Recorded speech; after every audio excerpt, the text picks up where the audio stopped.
నేను doctor Chhaava ఆంజనేయుల్ని, senior ENT స్పెషలిస్ట్ని.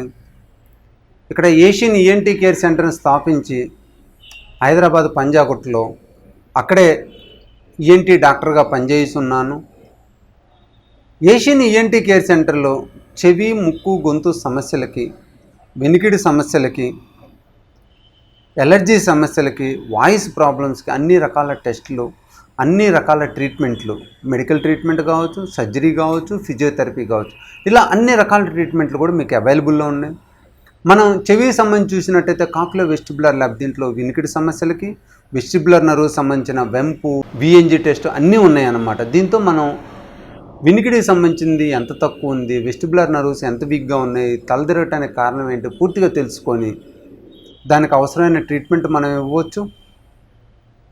అలానే allergy problems ఉన్నట్టయితే దేనికి ఎలర్జీ ఉంది, ఎంత ఇంటెన్సిటీలో ఎలర్జీ ఉంది అనేది మనం ఎలర్జిక్ స్కిన్ ప్రిక్ టెస్ట్ ద్వారా తెలుసుకొని దానికి ప్రాపర్గా ట్రీట్మెంట్ ఇచ్చుకుంటా దాన్ని అవాయిడ్ చేసినట్లయితే మీరు కంప్లీట్గా ఎలర్జీ నుంచి, allergic rhinitis, allergic pharyngitis, allergy, asthma, వీటన్నిటి నుంచి కూడా మీరు నయం కాగలుగుతారు. అలానే వాయిస్ ప్రాబ్లం ఏదైనా ఉన్నట్టయితే వాళ్ళకి లెరింగోస్కోపీ, వీడియో లెరింగోస్కోపీ ద్వారా వోకల్ కార్డ్ని అసెస్ చేసి దాని తర్వాత స్పీచ్ అసెస్మెంట్ చేసి స్పీచ్ థెరపిస్ట్ ద్వారా కూడా ఎవాల్యుయేషన్ చేసుకొని అవసరమైన treatment, suppose vocal nodule, vocal polyps ఉన్నాయనుకోండి, చిన్న సర్జరీ ద్వారా వాటిని తీసేస్తాం. అలా కాకుండా వోకల్ కార్డ్స్ నార్మల్గా ఉండి బ్రీతీ వాయిస్, ఓర్స్నెస్ ఉందంటే స్పీచ్ థెరపీ ద్వారా, అలానే ఫ్యూబ్రోపోనియా అలాంటిది ఉంటే కూడా స్పీచ్ థెరపీ ద్వారా మనం చాలామందికి నయం చేయగలుగుతాం అనమాట. చాలా తక్కువ మందిలోనే ఈ ఫ్యూబ్రోపోనియా కేసులో మనం వాయిస్ సర్జరీ చేసి ఫీమేల్స్కి ఫీమేల్ వాయిస్, మేల్స్కి మేల్ వాయిస్ అట్లా ప్రాపర్గా మనం ఇంప్రూవ్ చేయగలుగుతాం. సో ఇవాళ మనకి యూజువల్గా ఈఎన్టీ ప్రాబ్లమ్స్ సంబంధించి కానీ, ఎలర్జీ ప్రాబ్లమ్స్ సంబంధించి కానీ, వాయిస్ ప్రాబ్లమ్స్ సంబంధించి కానీ మనం చేయలేదంటూ లేదండి.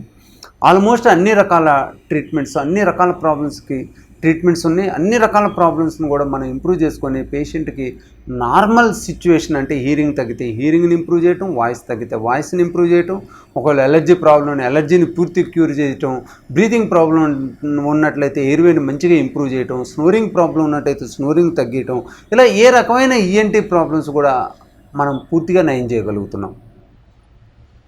ఇవాళ మనం చూసినట్టయితే కరోనా అనేది ఆల్మోస్ట్ కమ్యూనిటీ స్టేజ్లో ఉందండి. ఆల్మోస్ట్ ఎవరైనా ఎఫెక్ట్ కావచ్చు, ఇక్కడ అక్కడ అనే లేదు, ప్రతి ఒక్కరిళ్లలోనూ ఉందన్నమాట. తుఫాన్లా ఉంది, ప్రతి చోట ఉంది, రోజు రోజుకు పెరిగిపోతుంది. దీని నుంచి దేశంలో ఎమర్జెన్సీ పెరిగిపోయింది, ఎక్కడ ఆక్సిజన్ లేవు, హాస్పిటల్స్ అన్నీ ఫుల్గా ఉన్నాయి, ప్రతి చోట కూడా మెయిన్గా ఆక్సిజన్ ట్రీట్మెంట్లే నడుస్తున్నాయి అన్నమాట. చాలామంది రికవరీ అయినా కూడా చాలా ఎక్కువ మంది కూడా ప్రాణాలు కోల్పోతున్నారు. ఒకప్పుడుతో పోలిస్తే ఇవాళ ఈ 1 మంత్లో మన కరోనా అనేది చాలా ప్రాణాంతకమైన వ్యాధిలా అయిపోయిందన్నమాట. అది ఎవరికి ఇంప్రూవ్ అవుతుంది, ఎవరికి డిటరేట్ చేస్తుంది అనేది చెప్పడం కూడా కష్టం అన్నమాట. కొంతమందికి ఫాస్ట్ డిటరేషన్ అవుతుంది, కొంతమంది చాలా తొందరగా రికవర్ అవుతున్నారు. ఇప్పుడు చూసినట్టయితే మనం ఇనిషియల్ స్టేజ్లో అసలు దగ్గు వస్తుంది సాధారణంగా ఎక్కువ మందికి. ఈ దగ్గు కరోనా నుంచి వచ్చిందా లేదా అనేది ఎలా తెలుసుకోవటం చాలా ఈజీ అండి. సపోజ్గా మనకి ఇరిటేటివ్ కాఫ్ ఉన్నట్టయితే సింపుల్గా గొంతు నుంచి అంటుంటాం అన్నమాట, కొంచెం నీళ్లు తాగంలోనే తగ్గిద్ది. వాళ్ళకి జ్వరం ఉండదు, మాట మారటం ఉండదు, బ్రీతింగ్ డిఫికల్టీ ఉండదు. దీన్ని allergic cough, irritative cough, pharyngeal cough అంటాం అన్నమాట. ఇది మనం చాలా ఈజీగా కనుక్కోవటం, వాళ్ళకి ఎలాంటి ఇబ్బంది ఉండదు, వాళ్ళకి అసలు చెస్ట్ మీద ప్రెషరే పడదు. ఎందుకంటే వాళ్ళ దగ్గంతా గొంతు దగ్గర నుంచే వస్తుంటుంది. యూజువల్గా వాళ్ళు సిప్ ఆఫ్ వాటర్ తాగితే మళ్ళీ 10 మినిట్స్ బాగుంటుంది, మళ్ళీ దగ్గు వస్తుంటుంది.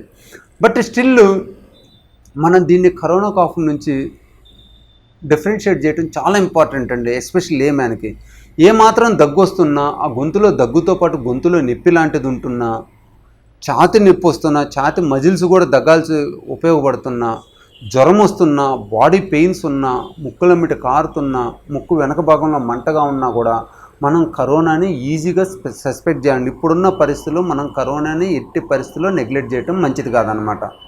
ఈ దగ్గు మనకు కంటిన్యూస్గా ఉంటా, దగ్గుతో పాటు కఫం లాంటిది వస్తున్నా, ఆ దగ్గు ఎస్పెషలీ గొంతులో నొప్పుండి దగ్గు వచ్చి జ్వరం వచ్చిందంటే మటుకు మనం కరోనాని సస్పెక్ట్ చేయాలి, టెస్ట్ చేసుకోవాలి, కరోనాలానే ట్రీట్మెంట్ తీసుకోవాలి. ఎందుకంటే ఈ పేషెంట్లు ఎంత తొందరగా డిటరేట్ అవుతారనేది కూడా చెప్పలేము. ఎందుకంటే ఈ కరోనా అనేది ఒకసారి గొంతు నుంచి లంగ్స్ పోయి అక్కడ బ్లడ్ వెజల్స్ని అటాక్ చేసి బ్లడ్ వెజల్స్లో కనుక క్లాటింగ్ కనుక వచ్చి బ్లడ్ క్లాట్ అయినట్టే మటుకి వెరీ డిఫికల్ట్ టు రివైవ్ అనమాట. వాళ్ళకి చాలా సీరియస్ ఆక్సిజన్ లెవెల్స్ చాలా ఎక్కువ అవసరం అవుతాయి, చాలా సీరియస్ కూడా అయ్యే అవకాశం ఉంటుందన్నమాట. సో ఎట్టి పరిస్థితుల్లో నెగ్లెక్ట్ చేయొద్దు. సింపుల్గా ఏంటంటే మనం ఈ కరోనా కాఫ్, నాన్ కరోనా కాఫ్లో మీకు ఎలాంటి ఇబ్బంది ఉండదు. సింపుల్ కాఫ్ వస్తుంటుంది. కరోనా దాంట్లో ఫోర్సిబుల్ కాఫ్ వస్తుంది, గొంతు నొప్పి వస్తుంది, ముక్కుల మీద కారుతుంటుంది, బాడీ పెయిన్స్ ఉంటాయి, చెస్ట్ టైట్నెస్ వస్తుంది, బ్రీతింగ్ డిఫికల్టీ ఉంటుంది. సో ఈ విధంగా మీరు డిఫరెన్షియేట్ చేసుకోండి. బట్ ఏమాత్రం కూడా కాఫ్ ఉన్నట్లయితే ఎట్టి పరిస్థితుల్లోనూ ఒకసారి కరోనా టెస్ట్ చేయించుకోవటం మంచిదన్నమాట.